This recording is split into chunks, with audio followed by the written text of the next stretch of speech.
지금부터는 이제 생성형 AI에 대한 기본적인 어떤 개념에 대해서 좀 이야기를 해 볼까 합니다.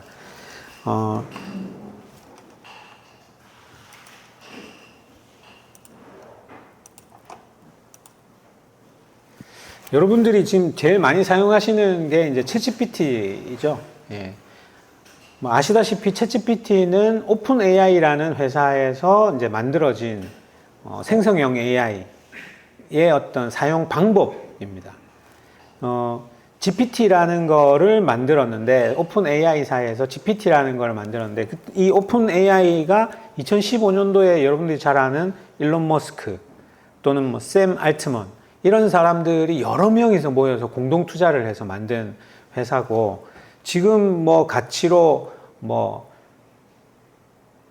몇천 조를 이야기를 하죠. 예, 회사의 가치를. 그리고 1년에 이 챗 GPT를 운영하는 데에도 어마어마한 돈이 지금 들어가고 있고, 그래서 최근에는 이 사용료를 5.0이 나오면서 사용료를 뭐 20만 원대 30만 원대로 올리겠다, 뭐 이런 이야기도 하고 있습니다. 그렇죠?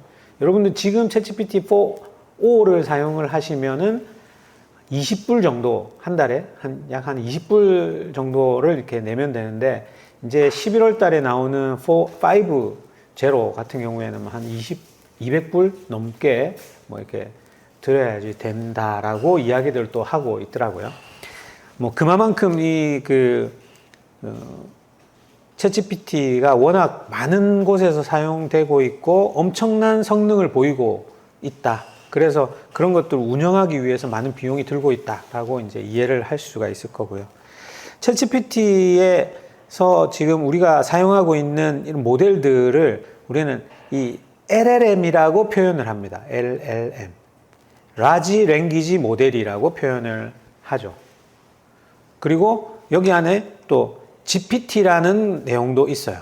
GPT. 이 GPT는 뭐냐면 Generative Pre-trained Transformer의 약자가 이제 GPT가 되는 거고요. 뭐 이것든 저렇든 간에 우리가 사실은 이게 GPT가 뭔지 LLM이 뭔지 모르고 지금 뭐 많이들 사용을 하고 계시죠. 챗GPT를. 근데 챗GPT에 들어가서 이렇게 물어보죠. 우리가 이제 챗GPT를 한 번 써본 사람은 있어도 한 번만 쓴 사람은 없다라고 이야기 하잖아요. 예. 한 번 써보면 이게 거의 내 비서처럼 내가 필요로 할 때마다 계속 쓰게 됩니다. 챗GPT에서 내가 베트남에 지금 있는데 이 베트남에서 내가 지금 뭐 몸살기가 약간 있다. 그래서 이제 항생제 같은 것들을 구하고 싶어요. 그럼 어떻게 하면 될까? 이렇게 물어보면 챗GPT가 스스로 알아서 내가 도와줄게. 그러면서 이제 베트남 말로 쭉 이렇게 뭐 약사한테 이런 식으로 말하면 돼. 아니면 이걸 보여주면 돼. 라고 해서 이렇게 베트남 말을 뱉어줍니다. 영어로 물었는데. 그리고 뭐 이거에 대해서 뭐 다른 어떤 표현들도 뭐 이렇게 말하면 돼. 뭐 이런 식으로 쭉 설명을 잘 해주죠. 이게 우리가 그 전에 이야기했던 랭귀지를 이해하고 랭귀지를 만들어내는 그런 모델들을 우리는 빅데이터에서는 자연어 처리라고 표현을 해요. 들어보신 적이 있으실지 모르겠지만 이 자연어 처리라는 것들을 통해서 데이터가 들어가고 이 GPT가 학습을 한 결과물들을 우리한테 표현하기 좋은 방식으로 한글로도 표현하고 영어로도 표현하고 베트남 말로도 표현하고 말들을 만들어내는 거죠. 그래서 이 GPT에 들어가는 이 generative라는 단어는 생성한다라는 말이잖아요. 이 자연어로 처리를 해서 컴퓨터가 알 수 있게 만드는 거, 그리고 컴퓨터가 사람들이 알 수 있게 표현하는 부분. 특히 이 부분에서 이제 GPT는 상당한 성능을 가지고 있다라는 겁니다. 단어들을 생성해내는 거. 영어로 말하든 한국말로 말하든 일본어로 말하든 다 거의 가능한 정도로 학습이 되어 있다라는 거죠. 최근에는 이게 텍스트로만 되는 게 아니라, 그러니까 챗GPT 3.5를 써보신 분들은 텍스트를 이해하면 텍스트만 이해했었어요. 근데 4로 넘어오면서 이미지도 이해하고 이미지도 생성하고 막 이러는 걸로 이제 막 확대되고 있죠. 그래서 4.5에다가 이렇게 이미지를 이렇게 넣어 놓고, 야, 이 사진에서 사람이 몇 명 있어? 라고 이렇게 물어보면 이 이미지 안에서 사람들이 몇 명이 있는지를 구분을 해서 이야기를 해줘요. 137명의 사람들이 여기를 지금 지나가고 있어. 이렇게 이 이미지 안에 있습니다. 그러면서 이 사람을 사람을 인식했던 방법이나 방식에 대해서도 같이 이렇게 노트를 해서 알려줍니다. 내가 이렇게 같이 겹쳐 있는 사람, 이런 것들까지 뭐 구분을 할 수 있어. 뭐 이런 내용들을 설명을 해주는 거죠. 이런 형태로도 이제 활용이 되고, 그러니까 이미지와 텍스트를 같이 넣어서 우리가 원하는 걸 찾아낼 수도 있고, 또 텍스트를 넣어서 그림을 그려줘 라는 것도 이제 됩니다. 그렇죠? 그래서 되게 넓은 초원에서 막 햇볕이 쨍쨍 내리쬐는 되게 넓은 초원에 불독이 이렇게 뛰어가는 그림을 그려줘 라고 하면 여러 개의 이런 그림들을 그려줍니다. 이게 오픈 AI에서 운영하고 있는 이 생성형 AI 모델 중에 텍스트로 말하는 건 이제 GPT라고 표현하고, 그림을 만들어내는 건 달이라는 서비스가 있어요. 달이라는. 지금은 4에서는 이 달리를 같이 연계시켜서 그림도 막 생성을 해 주고 있죠. 그래서 이 챗GPT가 점점 더 활용하기 편하게 우리가 이런 거예요. 옛날에 GPT 라는 기술이 되게 획기적인 기술이었는데, 이 GPT를 사람들이 어떻게 하면 잘 쓸 수 있을까라는 걸 여러 다양한 방법으로 고민을 하다가 결국에는 챗봇 형태로 서비스하는 게 가장 사람들이 잘 사용하겠구나 라는 결론을 내서 챗 GPT를 만든 겁니다. 그래서 우리가 과금을 많이 하더라도 챗 GPT를 이제 한번 써본 사람들은 계속 쓸 수 있다라는 자신감을 가졌기 때문에 오픈 AI에서 GPT 5.0에서는 과금을 세게 할 수 있는 거예요. 여튼 오픈 AI가 갖고 있는 여러 가지 생성형 모델들을 챗봇이라는 형태를 통해서 다양하게 서비스를 이제 하는 방식으로 점점 진화를 해 나가고 있는 거죠. 여기서 오픈 AI사에서 만들고 있는 이 GPT라는 건 뭐냐 그러면, 이 GPT라는 거는 라지 랭귀지 모델이다라는 거예요. 라지 랭귀지 모델이라는 거에서 이제 랭귀지 모델이라는 거죠. 랭귀지 모델. 그러니까 언어 모델입니다. 언어 모델. 그래서 언어를 학습을 하는 거예요. 여러분들이 아기가 처음 딱 태어나면 18개월이 되면은 보통 한 400단어 정도를 이제 이해하고 쓸 수 있다라고 이야기합니다. 한 400단어 정도. 뭐 엄마, 아빠, 과자, 이런 것들.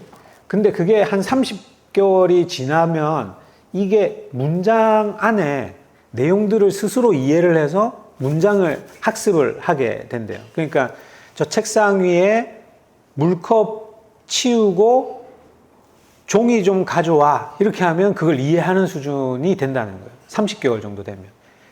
그게 이제 언어가 계속 아이들이 언어를 학습하는 방법론과 같은 방향으로 만든 모델이 랭귀지 모델이라는 거예요. 그 랭귀지 모델인데, 이 랭귀지 모델이 그냥 우리가 쓰고 있는 한글만 가지고 하는 학습시킨 랭귀지 모델이 아니고, 한글, 영어, 독일어, 일본어, 그리고 거기 안에 들어가는 다양한 어떤 그 개념들, 이런 것들을 엄청나게 큰 데이터로 학습을 시켜서 만들었기 때문에 그걸 라지 랭귀지 모델이라고 이야기를 하는 거죠. 이 대부분의 이 랭귀지 모델들은 우리가 이제 이야기하는 자연어 처리 시스템이라고 표현을 하는데, 이 자연어 처리 시스템을 통해서 헬로우라고 하면 안녕하세요라고 번역하는 우리 자연어 처리 모델이라고 하면, 이게 헬로우라는 말을 사람이 이렇게 이야기해서 기계가 들어야 되죠. 들어서 그걸 기계가 이해할 수 있는 형태의 0과 1의 값으로 바꿔주는 작업들을 하게 되는데, 그런 인풋 값들을 처리하는 부분을 인코더라고 표현을 합니다. 그리고 이제 헬로우는 여기에서 0과 1의 형태로 한글말은 안녕하세요, 일본말은 뭐라고 하고, 독일말로는 뭐라고 하고, 여러 국가별로 헬로우와 관련된 내용들을 계산을 다 해놓고 있는 거예요, 여기서.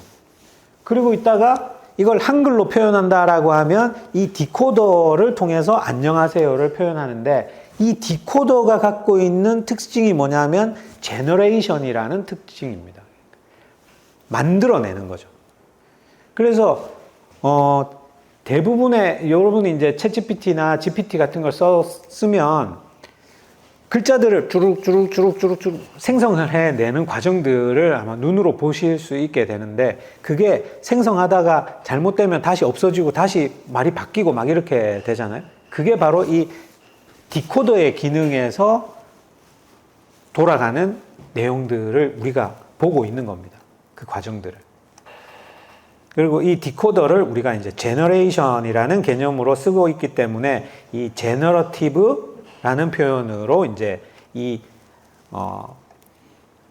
라지 랭귀지 모델을 표현을 하는 거고요. 이미 우리가 수천억 개, 수백억 개의 랭귀지들을 가지고 미리 학습을 시켜놓은 모델이에요.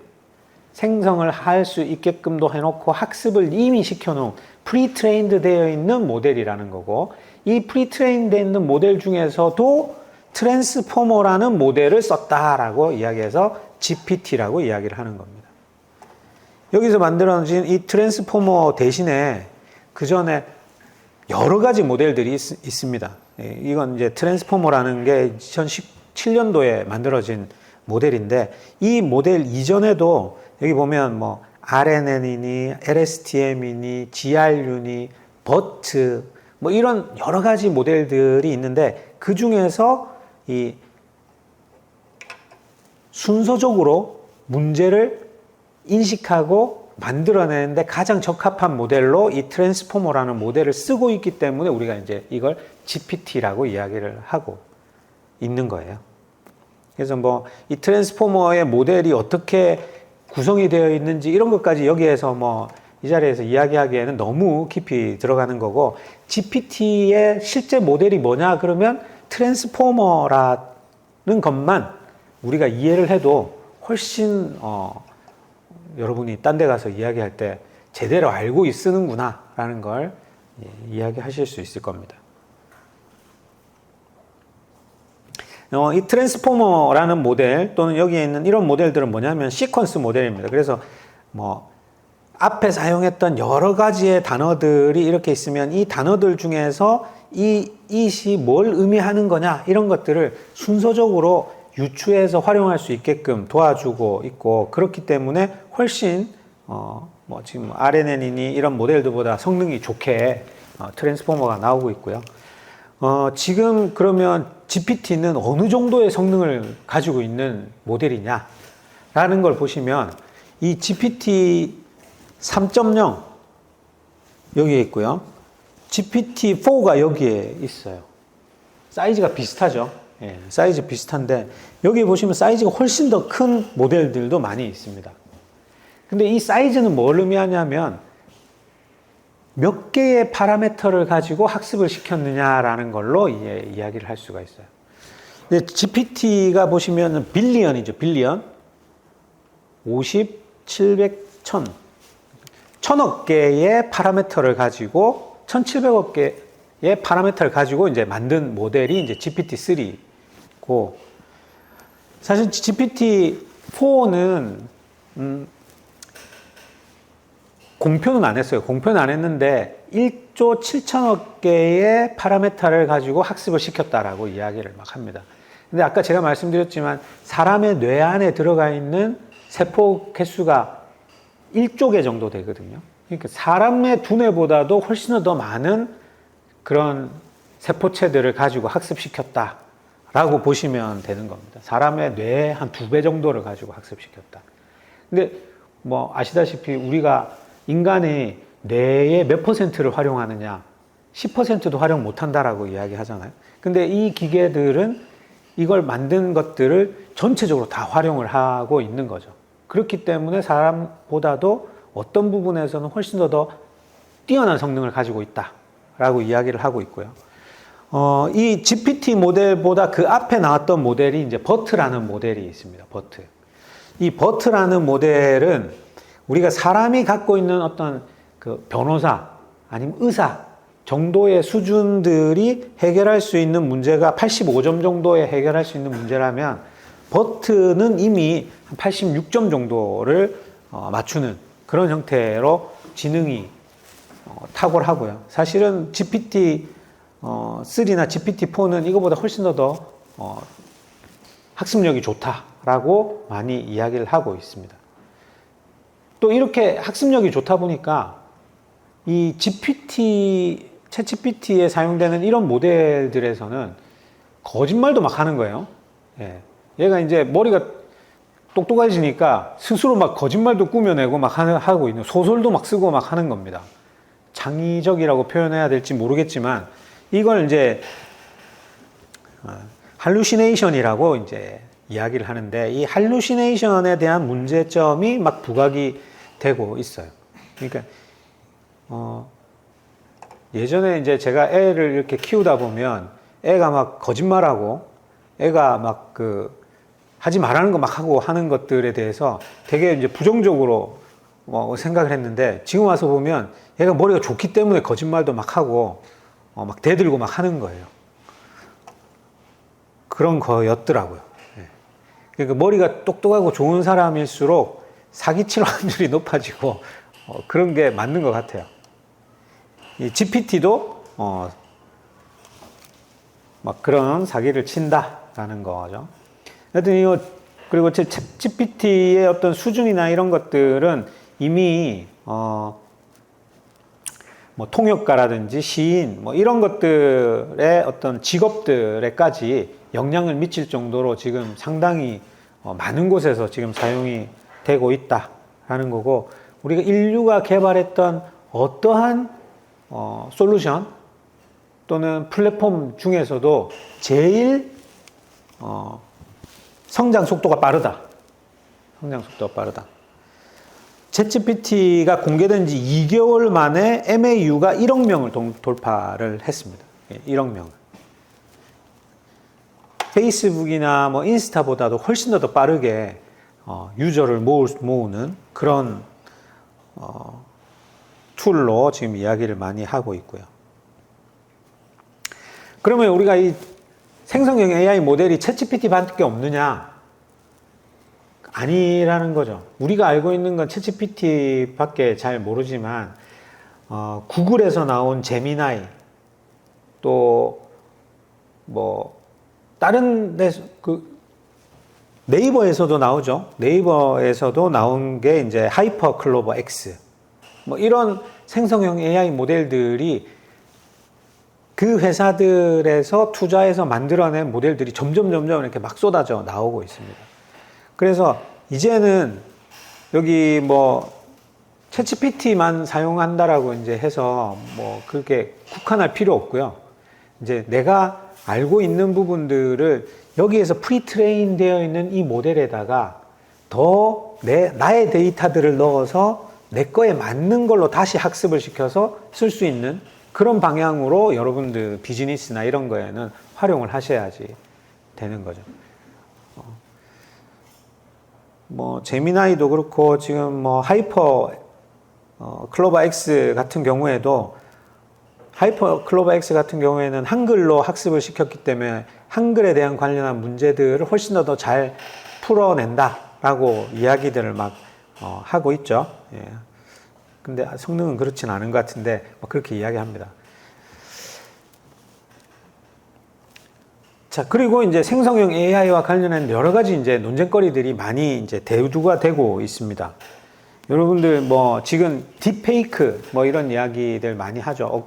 한 2, 3주 전만 해도 막 뉴스에 엄청 많이 나왔던 사건들이 있죠. 예. 그래서 음란물 같은 거를 우리 갖고 있는 얼굴이나 사진들을 이제 연결해 가지고 합성해서 만들어내는 그런 사건들, 이런 사건들이 지금 막 벌어지고 있습니다. 그래서 이런 생성형 AI와 관련해서 악용하는 경우들이 많이 생길 수 있다. 그래서 이 악용의 케이스들을 잘 구분해서 사용하셔야지 된다라는 거를 꼭 좀 기억을 해 주셔야지 됩니다.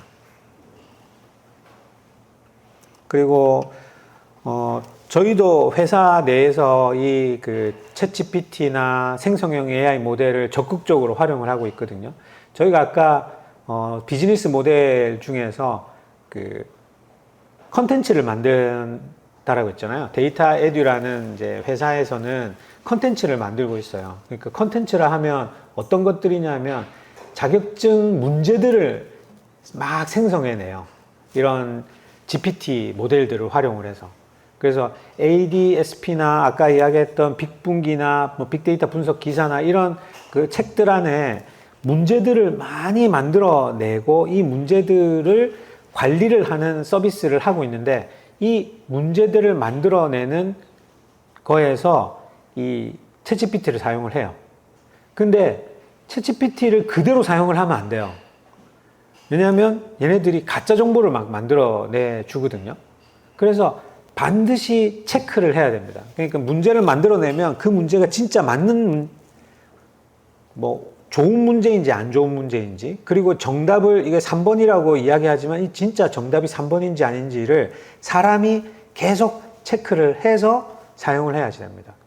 왜냐하면 할루시네이션이라는 이 환각과 관련한 문제들이 있기 때문에 이 GPT는 가지고 있는 정보 내에서만 그런 것들을 만들어서 잘못된 결과물들을 진짜인 양 이야기하는 경우들이 많이 있습니다.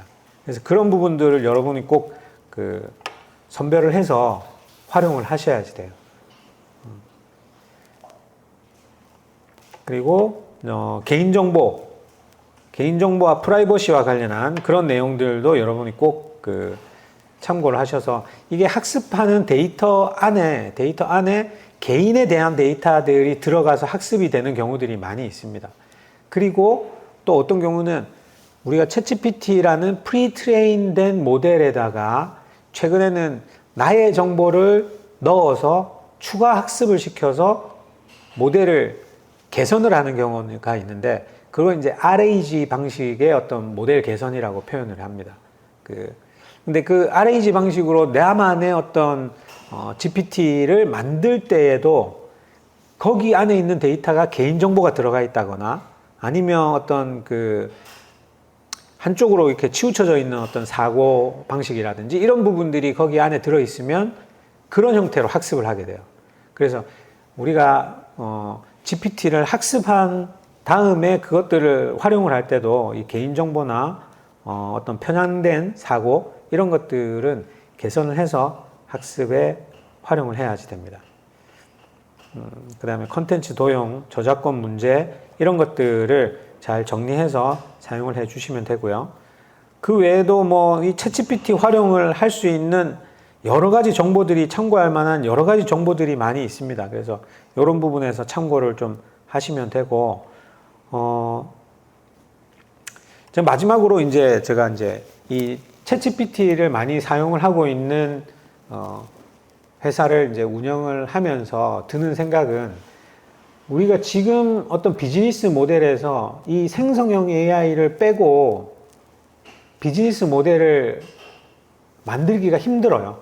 지금 이제는 모든 비즈니스 모델에 이 생성형 AI 이 모델을 어떻게 적용할 것인지를 고민을 하셔야지 되고, 내 비즈니스에서 이게 어떻게 효과적으로 할 수 있는지에 대해서 끊임없이 연구를 하셔야지 됩니다. 그래서 그런 부분들을 꼭 지금 우리 같은 이제 예비 창업자 분들이시고 창업을 하시기 위해서 이렇게 열심히 노력하시는 분들이기 때문에, 그런 부분들을 내가 뭐 제조업을 한다라고 하면 프로세스 상에서 이걸 어떻게 개선할 것인지, 또는 뭐 서비스업을 한다라면 이 서비스를 고객한테 어떻게 이 GPT들을 활용을 해서 서비스할 것인지 이런 것들을 진짜 고민을 많이 해서 우리가 만들어내는 서비스나 상품이나 이런 플랫폼이 효과적으로 사용되면 좋겠다라는 이야기를 마지막으로 말씀드리고요.